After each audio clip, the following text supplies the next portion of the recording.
사람들이 가지고 있는 심리 가운데에 하나가 계절이 바뀌거나 아니면 한 해가 바뀌게 되면 늘상 이제 미래에 대한 새로운 기대와 소망을 새롭게 갖는다는 것입니다. 그래서 교회 잘 안 나오시던 분들도 송구영신 예배가 되면 어김없이 그 예배에 참석을 하죠.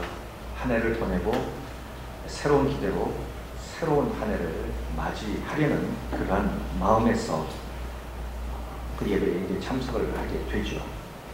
그런데 이러한 어떤 그 인생의 어떤 분기점에서 새로운 소망을 가지고 미래에 대한 기대를 가지면서 하나님 앞에 구하는 것들이 이 대부분 보면 축복에 관련된 것들이 대부분입니다. 형통, 축복, 건강 이런 것이 대부분이라고 하는 거죠. 하는 일이 좀 잘 되고 돈이 좀 더 많이 벌리고 좀 더 건강하고 이런 것들이 주로 이제 어떤 인생의 분기점에서 새로운 미래를 바라보며 구하는 그러한 대표적인 기도 제목이 아닌가 싶습니다. 자, 그런데 여기서 우리가 꼭 명심해야 할 것이 있습니다. 그것은 바로 이러한 하나님께 우리가 구하는 이런 모든 것들은 영적인 축복이 함께 겸비되지 않으면 위험하다는 겁니다. 영적인 축복과 같이 주어져야 그 축복이 오래 갈 수 있는 겁니다. 그것이 진정으로 나를 행복하게 만들 수 있다는 것입니다. 자, 이제 9월달입니다. 아직까지 더운데 이제 조금 있으면 날씨가 선선해지는 전형적인 가을이 되겠죠. 그리고 지금은 또 더워야 합니다. 그래야 곡식이 더 잘 연글 수 있기 때문 아닙니까?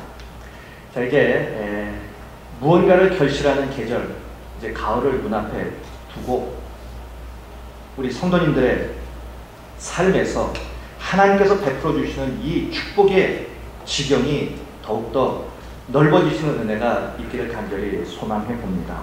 뿐만 아니라 오늘은 우리 남솔교회가 58번째 맞는 생일입니다. 그래서 지금까지도 우리 교회를 통하여 역사하시고 또 축복의 통로로 사용해 주신 하나님 앞에 감사와 찬양을 올려드립니다. 앞으로도 더욱 우리 교회로 인하여서 더 많은 영혼들이 구원을 받고요. 그리고 세상에 더 많은 선한 영향력을 끼칠 수 있도록 우리의 교회의 축복의 지경 역시 더욱더 넓어지기를 간절히 소원해 봅니다. 계속해서 제가 지금 지경이라고 말씀을 드리는데 이 지경이라고 하는 의미는 바로 이 영역이겠죠. 어떤 경계, 범위 뭐 이런 것을 의미할 것입니다. 그러니까 지경을 넓혀달라고 하는 말은 우리의 인생의 영토, 영역, 어떤 축복의 그릇 이것을 보다 더 넓혀달라고 하는 그러한 기도일 것입니다. 자, 그런데 여기서 중요한 원리를 저희들이 한 가지 보기를 원합니다. 오늘 본문이 저희들에게 주시는 이 소중한 교훈은 우리의 삶에 축복의 지경이 넓어지려면 먼저 선행되어야 한다는 것이 있다는 거예요. 그것이 바로 뭐냐면 이런 겁니다. 우리의 삶의 축복의 지경이 넓어지기 위해서는 먼저 신앙의 지경이 넓어지고 난 그 다음에 우리의 축복의 지경이 넓어진다는 겁니다. 그러니까 우리의 축복의 지경이 넓어지고 그 다음에 신앙의 지경이 넓어지고 그 다음에 축복의 지경이 넓어진다. 이스라엘 역사를 보면 솔로몬 시대의 이스라엘의 역사 가운데 가장 영토가 넓었습니다. 그리고 가장 부귀 영화를 누리고 태평성대를 누렸던 때가 바로 이 솔로몬 시대였습니다. 그런데 이스라엘이 바로 그렇게 태평성대를 누리고 강한 나라가 되었을 때에는 그냥 이루어진 것이 아니었다는 것이죠. 하나님께서 세우신 이스라엘의 왕 솔로몬의 신앙과 깊은 연관성을 가지고 있었다는 것입니다. 다시 말씀드리면 영적인 신앙의 지경이 넓어지면서 축복의 지경이 넓어졌다는 겁니다. 우리가 솔로몬의 이 생애를 보면요, 하나님께서 먼저 그의 신앙을 준비시키고 그리고 축복을 부어주신 것을 저희들이 볼 수 있습니다. 특별히 열왕기상 3장 이하를 보면 그런 원리를 잘 보여주고 있습니다. 우리가 잘 아시다시피 솔로몬은 그의 아버지인 다윗의 대를 이어서 왕이 됩니다. 그리고 그가 왕이 된 다음에 제일 먼저 했던 일은 기브온 산당에 올라가서 하나님 앞에 예배를 드리고 기도하는 것이었어요. 자기의 모든 부하들을 다 거느리고 올라가서 일천번제를 하나님 앞에 드립니다. 그러자 하나님께서 이 솔로몬의 이 정성, 이 일천번제의 이 예배를 받으시고 그 응답으로 꿈에 나타나서 솔로몬에게 묻습니다. 내가 내게 무엇을 해주기를 너는 원하느냐? 그럴 때에 이 어린 나이에 왕이 됐던 솔로몬은 나라와 백성들을 다스리기 위해서 보니까 지혜가 필요했던 것이었어요. 그래서 지혜를 달라고 하나님 앞에 구합니다. 그러자 하나님께서는 네가 부귀영화를 구하지 아니하고 왕으로서 그 왕의 소명을 다하기 위해서 지혜를 달라고 했던 것이 너무나 기뻤어요. 그래서 하나님께서는 그에게 그가 구했던 지혜뿐만 아니라 부귀영화를 그에게 허락해 주었습니다. 기네스북이라고 하는 게 있습니다. 세계의 어떤 기록을 기록해 놓은 그런 책이죠. 그런데 거기에 종사하는 사람들이 하는 얘기가 지금까지 살았던 수많은 인류의 사람들 가운데에 가장 부자가 누구냐? 빌 게이츠가 아닙니다. 솔로몬이었다는 거예요. 솔로몬. 그 말은 하나님께서 솔로몬에게 하신 그 약속이 그대로 이루어지고 이전에도 이후에도 너만큼 하나님의 복을 부귀영화를 누릴 자가 없다는 것. 하나님께서 그에게 부어주신 축복이었습니다. 이전에도 그리고 앞으로 올 수많은 세대의 그 많은 사람 중에도 솔로몬보다 더 부귀영화 부자는 없을 거랍니다. 그 구체적인 축복의 결과 열왕기상 4장에 나옵니다. 특별히 4장 20절에서 34절을 보면 그 당시에 이스라엘의 지경이 얼마나 넓어졌고 축복이 얼마나 풍성했는지를 4장에서 말씀하고 있습니다. 그 중에 몇 절을 한번 저희들이 보도록 하겠습니다. 열왕기상 4장 24절에서 25절을 보면 이렇게 기록을 하고 있습니다. 솔로몬이 하수 2편을 딥사에서부터 가사까지 모두 다스림으로 하수 2편의 모든 왕이 다 관할한 바되매 저가 사방에 둘린 민족과 평화가 있었으니 솔로몬의 사는 동안에 유다와 이스라엘의 단에서부터 브에사바에 이르기까지 각기 포도나무 아래와 무화과 나무 아래서 안연히 살았다. 안연히 살았다는 것은 평안하게 살았다는 거예요. 포도나무와 무화과 나무 아래에서 아주 평안히 살았다는 거예요.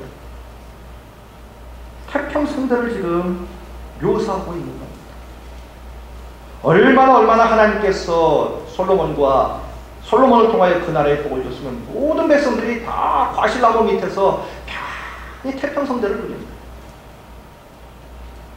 이 과정을 보면서 우리가 다시 한번 깨달을 수 있는 것은 하나님은 먼저 우리들의 신앙을 준비시키시고 그리고 바로 그 신앙의 기초 위에 축복을 주신다는 것을 우리가 알 수 있습니다. 우리 주님도 그런 말씀을 하셨어요. 마태복음 6장 33절에 보면 우리가 너무나 잘 아시는 말씀이죠. 너희는 먼저 그의 나라와 그의 의를 구하라. 그리하면 이 모든 것을 너희에게 더하시리라고 말씀합니다. 먼저 신앙이 잘 정립되고 하나님과의 바른 관계를 맺고 하나님 뜻대로 살면 모든 축복을 더하여 주시겠다는 것. 뿐만 아니라 요한 3서 2절에도 보면은 이런 말씀이 있죠. 사랑하는 자여 내 영혼이 잘된 같이 범사가 잘되고 강건하기를 간구한다는 거예요. 먼저 영혼이 잘되고 다시 말씀드리면 신앙이 잘 세워지고 그리고 난 후에 범사가 형통하고 건강하게 되는 것이 정상이라는 거예요. 이것이 바로 하나님께서 세우신 복의 원리라고 하는 겁니다. 그러니까 이렇게 말씀드릴 수 있어요. 신앙이라고 하는 것은 결국 내가 받을 축복의 그릇인 겁니다. 우리의 신앙의 그릇이 어떤가에 따라서 그 내용물이 결정된다는 것이에요. 우리의 신앙의 그릇의 크기와 내용대로 결정된다는 것입니다. 우리가 하나님 앞에서 갖는 이 신앙의 기초 위에 축복이 주어진다는 겁니다. 결국 내가 받아들일 축복의 크기, 종류는 내 신앙의 그릇과 비례한다는 겁니다. 바로 이렇게 신앙 위에 세워진 축복일 때 그 축복은 오래갑니다. 진정으로 나를 축복해주는 그 복이 될 수 있는 거예요. 그래서 축복은 꼭 벽돌 쌓기와 똑같습니다. 벽돌을 놓고 시멘트를 바르고 그 위에 벽돌을 놓고 시멘트를 바르고 이렇게 해야 벽돌은 차곡차곡 쌓여지고 그 벽은 견고한 벽이 됩니다. 무너지지 않습니다. 그래서 육신적인 축복과 신앙의 축복이 함께 어우러져 갈 때에 우리의 인생이 견고한 인생이 될 수 있다는 것입니다. 열왕기상 5장에서 8장을 보면 성전 건축에 대한 기록이 나옵니다. 솔로몬은 그의 아버지 다윗이 준비해 놓은 그 모든 재료를 가지고 성전을 아주 아름답게 성실하게 감당하여 짓고 하나님 앞에 봉헌합니다. 7년 만에 하나님 앞에 봉헌을 하죠. 그리고 나서야 솔로몬은 자기의 궁전을 건축합니다. 이 모든 일이 마쳐진 이후에 하나님께서 솔로몬에게 주신 말씀이 오늘 본문인데요. 이 본문은 바로 그 전에 아버지인 다윗에게 하셨던 약속을 다시 한번 재확인해주는 바로 그러한 말씀이 됩니다. 특별히 3절을 한번 보시길 바랍니다. 오늘 본문 3절에 이렇게 말합니다. 여호와께서 그에게 이르시되 내 기도와 내가 내 앞에서 간구한 바를 내가 들었은즉 나는 내가 건축한 이 성전을 거룩하게 구별하여 내 이름을 영원히 그곳에 두며 내 눈길과 내 마음이 항상 거기에 있겠다고 말씀합니다. 다시 말씀드리면 하나님은 솔로몬이 그렇게 정성을 다하여 하나님 앞에 건축하고 봉헌해드린 그 성전을 통하여 늘 항상 함께 해 주겠다라고 지금 약속을 하고 계시는 것입니다. 계속해서 4절과 5절을 저희들이 한번 보겠습니다. 4절과 5절은 우리 같이 한번 읽도록 하겠습니다. 내가 만일 시작. 내가 만일 내 아버지 다윗이 행함같이 마음을 온전히 하고 바르게 하여 내 앞에서 행하며 내가 내게 명령한 대로 온갖 일을 순종하여 내 법도와 율례를 지키면 내가 내 아버지 다윗에게 말하기를 이스라엘의 왕위에 오를 사람이 내게서 끊어지지 아니라 한대로 내 이스라엘의 왕위를 영원히 견고하게 하려니와. 아멘. 이 말씀은 이겁니다. 다윗처럼 마음을 다하여 뜻을 다하여 하나님 앞에 바른 신앙생활을 하고 하나님의 말씀대로 순종하여서 살면 내가 너에게 계속해서 하나님의 복을 베풀어 주시겠다라고 약속합니다. 자, 이 약속대로 솔로몬이 신앙생활을 잘 하는 동안에는 하나님의 축복이 계속 그에게 부어지고 그는 그 축복을 누렸어요. 그 축복이 얼마나 엄청났는지 열왕기상 9장 10절에서 이 10장까지 보면 몇 가지 내용을 볼 수 있습니다. 특별히 열왕기상 9장 10절에서 28절에 보면 토목, 건축, 무역 뭐 이런 것이 계속해서 번영해 나가고 나라가 더욱더 잘 살게 되어지는 나라가 됩니다. 그리고 열왕기상 10장 1절에서 3절에 보니까 스바의 왕이 솔로몬과 그리고 예루살렘 성전의 명성을 듣고 찾아와서 감탄해서 자진해서 조공을 바칩니다.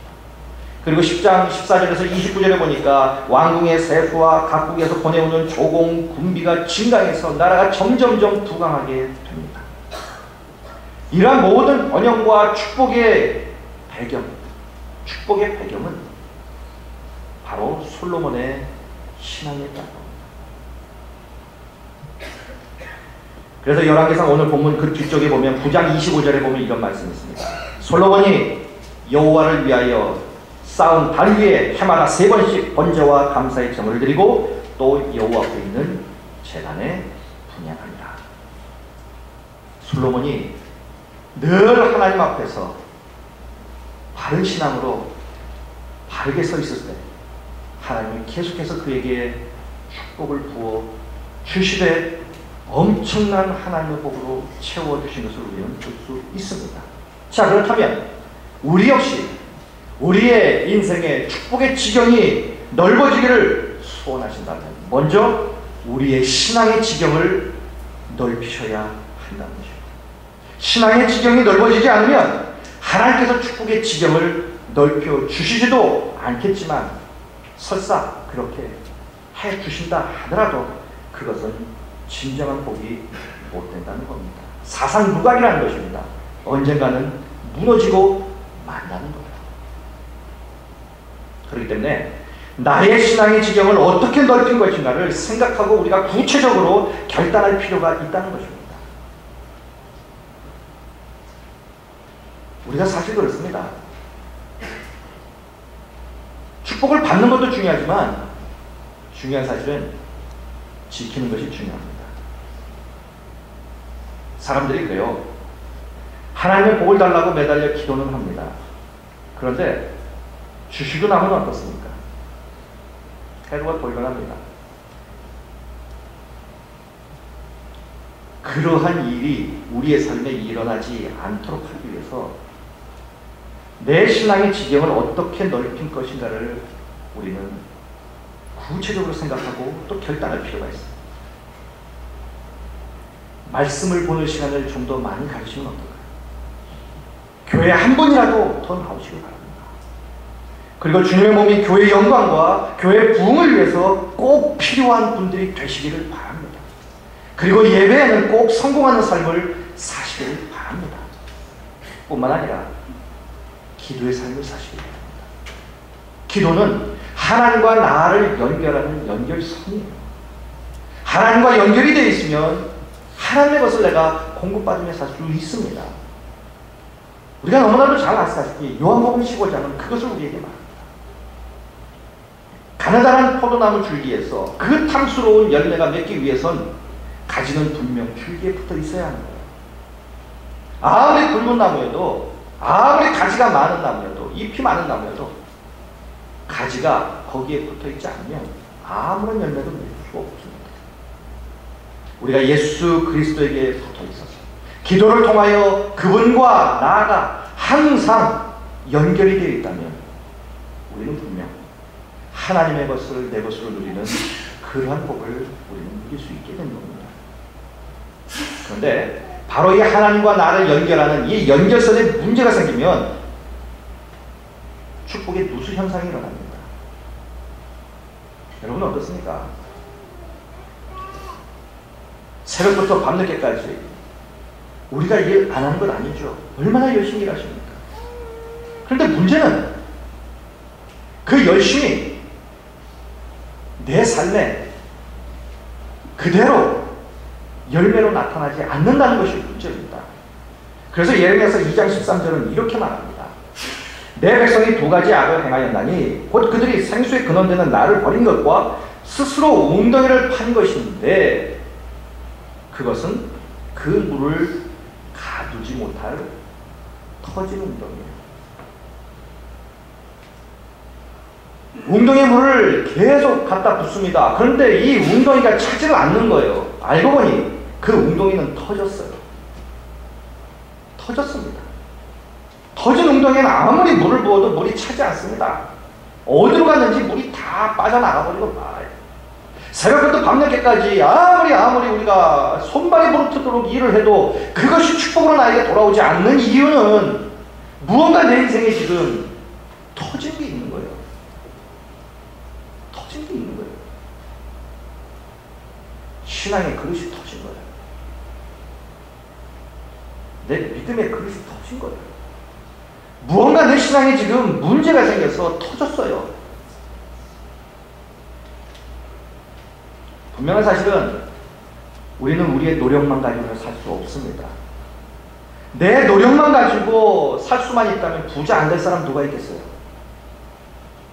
성공 못할 사람이 누가 있겠습니까? 그러나 그것이 아니라는 거죠. 그래서 우리는 은혜로 산다고 말하는 거예요. 분명한 사실은 내 인생에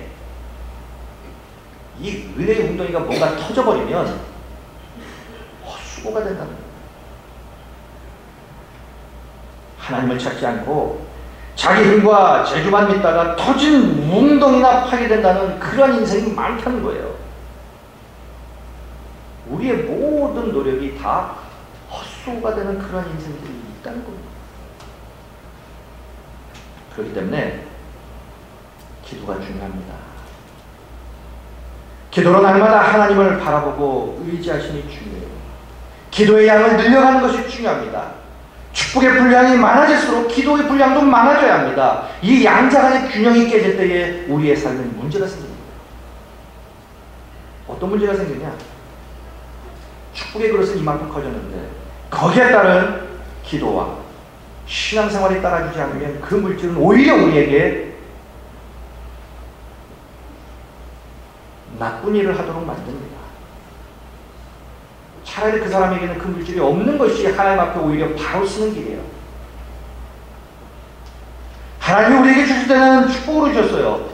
그러나 우리가 그것을 받았을 때는 축복으로 쓰지 않는다는 거예요. 이 밸런스가 깨질 때 그런 일이 벌어집니다. 저는 그런 일을 많이 봤습니다. 이 밸런스를 유지하지 못할 때 삶에 문제가 생기는 것을 저는 많이 봤어요. 어떤 일이 일어나지 않도록 하기 위해서라도 우리는 규칙적인 기도 생활과 규칙적인 말씀 생활과 규칙적인 예배와 같은 신앙의 좋은 습관을 우리는 계속해서 만들어 가야 한다는 거예요. 그것이 내 삶이 되도록 해야 한다는 겁니다. 그렇게 되면 우리의 신앙의 지경은 분명히 넓어집니다. 그에 따라서 하나님께서 우리에게 주시는 축복의 지경 또한 넓어지게 됩니다. 그런데 여기서 한 가지 또 중요한 것이 있습니다. 우리의 축복의 지경이 넓어지면 우리 교회의 축복의 지경이 또한 넓어지게 된다는 거예요. 우리 남서울교회가 하나님의 손에 붙들린 바 되어서 어느 정도, 얼마큼, 어떻게 쓰임받는지 이 일들은 결국 우리에게 달려있다는 겁니다.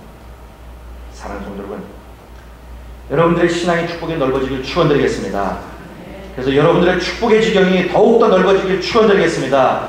그래서 우리의 남서울교회의 축복의 지경이 더욱더 넓어져서 더 많은 영향력을 끼치는 그러한 교회가 될 줄로 믿습니다. 두 번째는요, 신앙의 축복의 지경이 넓어지면 우리의 축복의 지경이 넓어집니다.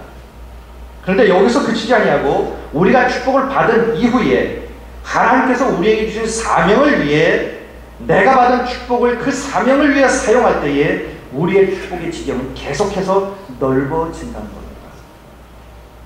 넓어지게 됩니다. 하나님께서 우리에게 은혜와 복을 주실 땐 어디까지가 은혜고 어디까지가 복이냐 하는 거예요. 하나님께서 우리에게 은혜를 주시고 복을 주시면 우리는 주머니를 열어서 주신 그 은혜와 복을 우리 주머니에 담습니다. 차곡차곡 담습니다. 그리고 그것을 우리는 은혜의 축복이라고 여깁니다. 그러나 하나님은 안 그렇습니다. 하나님께서 우리에게 은혜를 주시고 축복을 주실 때는 그 하나님 주신 그 어떤 것의 은혜요 축복의 의미는 내 주머니에만 고여 있는 것이 아니라 나를 통하여 그것이 세상에 그리고 다른 사람들에게 흐를 때에 비로소 하나님께서 주신 그것이 은혜요 축복인 것입니다. 내 주머니에 있는 동안은 하나님이 주신 그 하나님의 개념의 은혜와 축복이 아니라는 거예요. 다시 말씀드리면 하나님께서 우리에게 은혜와 축복을 주실 그 목적은 내 주머니 안에 있는 것으로 목적이 충족되는 것이 아니라는 겁니다. 나를 통하여 그 누군가에게 흘러갈 때에 비로소 그것이 은혜요, 그것이 비로소 축복이라는 겁니다. 우리의 축복의 지경이 넓어지려면 우리의 신앙의 지경이 넓어져야 합니다. 뿐만 아니라 우리가 받은 그 축복을 받고 하나님께서 나에게 주신 그 사명을 위해서 주신 그 축복을 사용할 때에 우리의 축복의 지경은 더욱더 넓어지게 된다.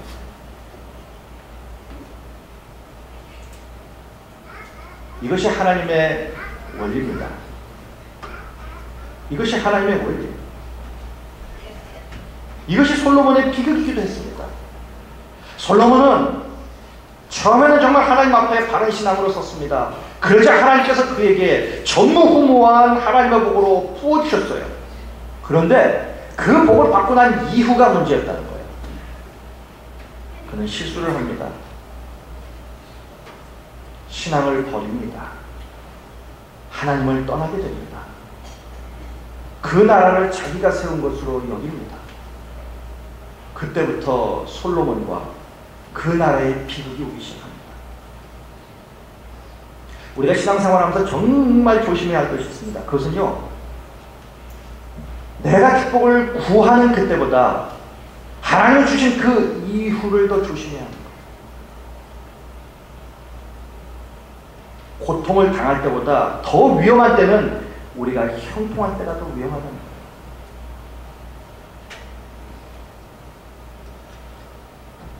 제가 목회 현장에서 많이 본 것이 문제가 있었어요. 찾아옵니다. 기도 부탁을 합니다. 같이 기도하며 새벽 기도를 나오기 시작합니다. 문제가 해결됐어요. 이야기합니다. 응답됐습니다. 너무 감사합니다. 문제는 그 다음날부터 그분은 볼 수가 없다는 거예요. 여러분, 재벌이 3대를 못 갑니다. 왜 그렇습니까? 선대가 최선을 다하여 인생을 바쳐 재산을 모아놓습니다. 그 자식이 할 수 있는 일은요, 선대가 모아놓은 그 재산을 지키기만 해도 그 자식은 성공한 거예요. 그런데 그것을 지키지도 못한다는 거죠. 왜 그럴까요? 터진 웅덩이라는 거예요. 터진 웅덩이.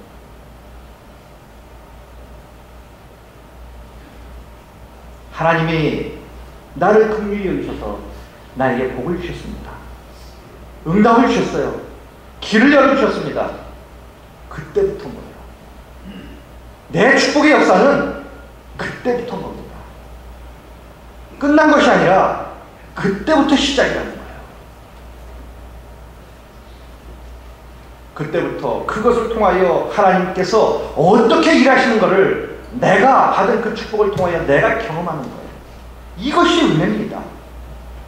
이것이 또한 축복이고요. 이 안에 신앙생활에 기쁨이 있고요, 감격이 있는 겁니다. 그것을 누려야 됩니다.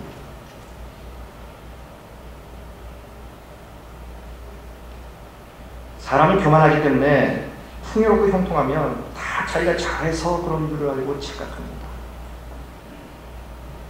너무너무 하나님을 대하는 태도가 너무 달라요. 구할 때와 받았을 때가 너무 다르다는 거예요.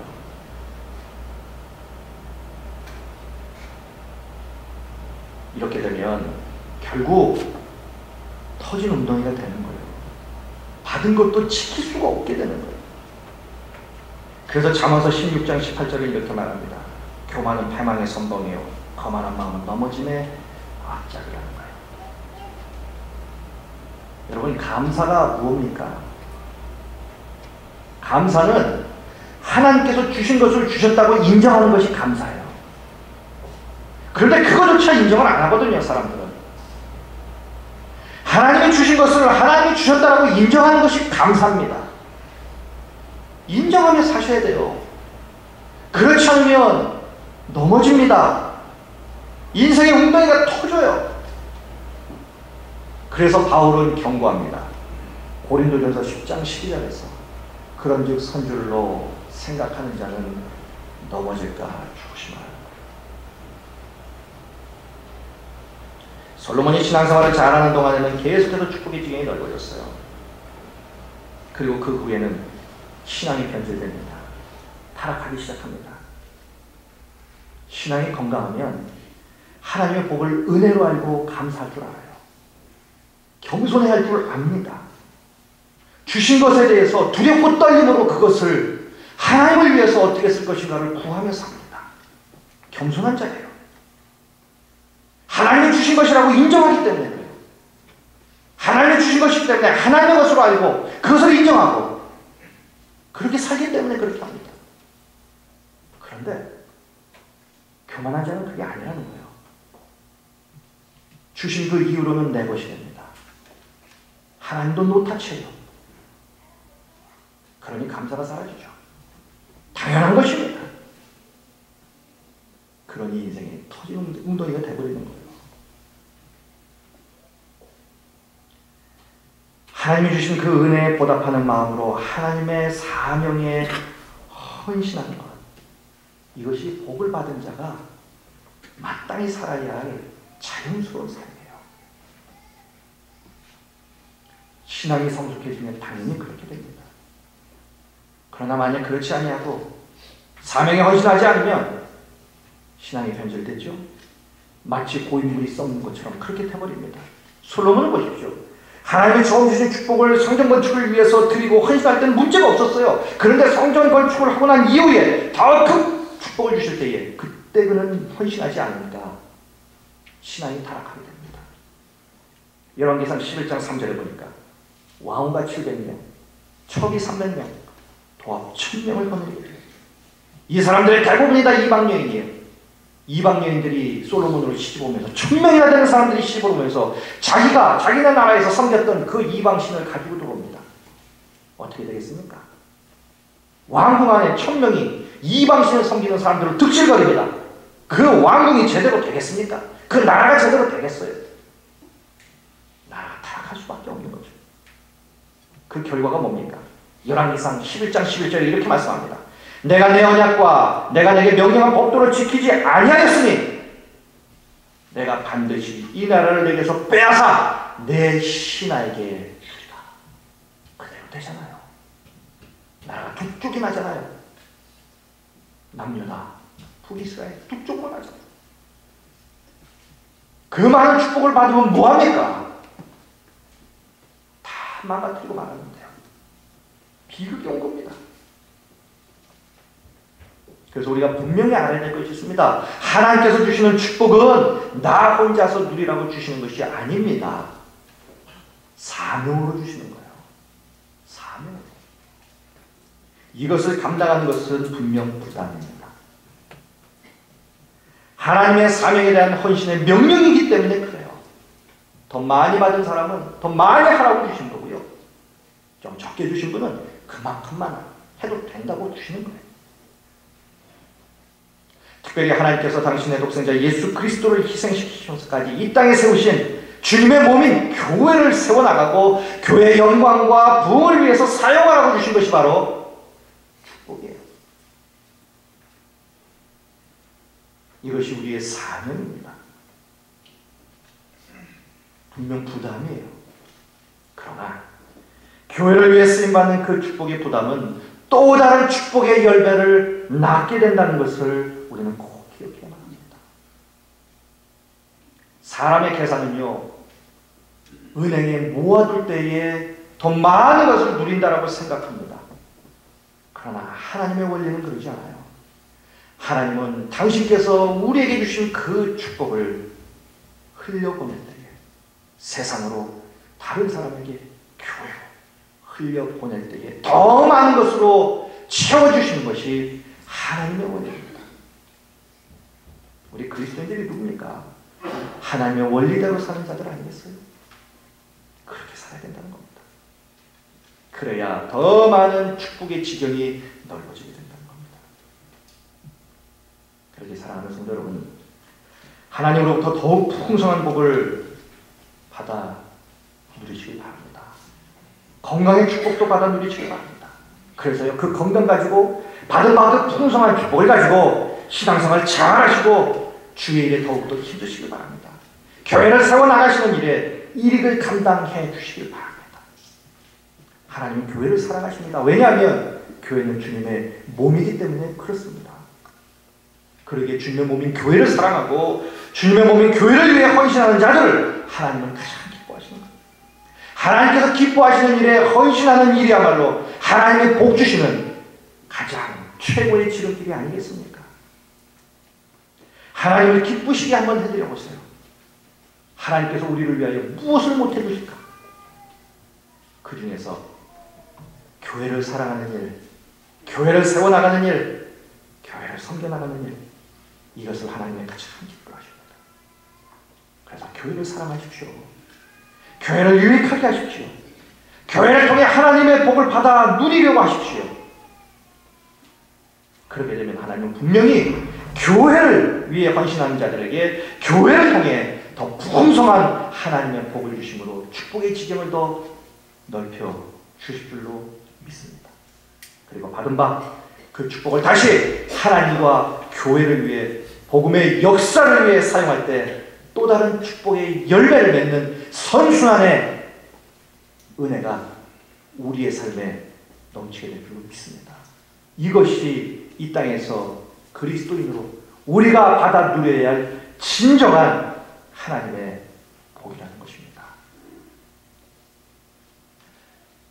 신앙이 넓어져야 합니다. 신앙의 지경이 넓어지고 난 다음에 축복의 지경이 넓어지는 겁니다. 뿐만 아니라 축복을 받은 후에 하나님께서 나에게 주신 그 사명을 위해 내가 받은 축복을 사용할 때 그 축복의 지경은 계속해서 넓어지게 됩니다. 그러기에 개인적으로 다시 한번 신앙의 지경을 넓혀 나가시기를 좀 다짐하셨으면 좋겠어요. 그리고 교회를 위한 사명을 위해 헌신의 목표를 한 번 더 세우셨으면 좋겠습니다. 예배의 삶을 더욱더 견고하게 하시고 올해 전도 못하셨으면 이 해가 가기 전에 내가 전도를 몇 명이나 할 것인지, 기도 생활을 내가 어떻게 할 것인지, 말씀 생활을 내가 얼마나 찾아갈 것인지, 교회에서 내가 무슨 사역을 감당할 것인지 헌신의 목표를 한번 구체적으로 세워보시기를 바랍니다.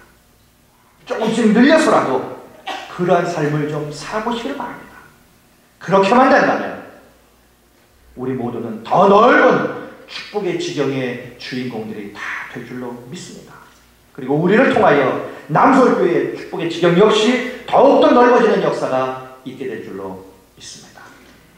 사랑하는 성도 여러분, 가을의 문턱에서 그리고 특별히 우리 남서울교회의 58번째 이 생일을 맞이하여서 우리 모두의 그리고 우리 남서울교회의 축복의 지경이 더욱더 넓어지는 역사를 기대하며 더 큰 부흥을 반드시 경험하는 우리 모두 그리고 우리 남서울교회가 되시기를 주님의 이름으로 간절히 축원드리겠습니다. 기도하시겠습니다.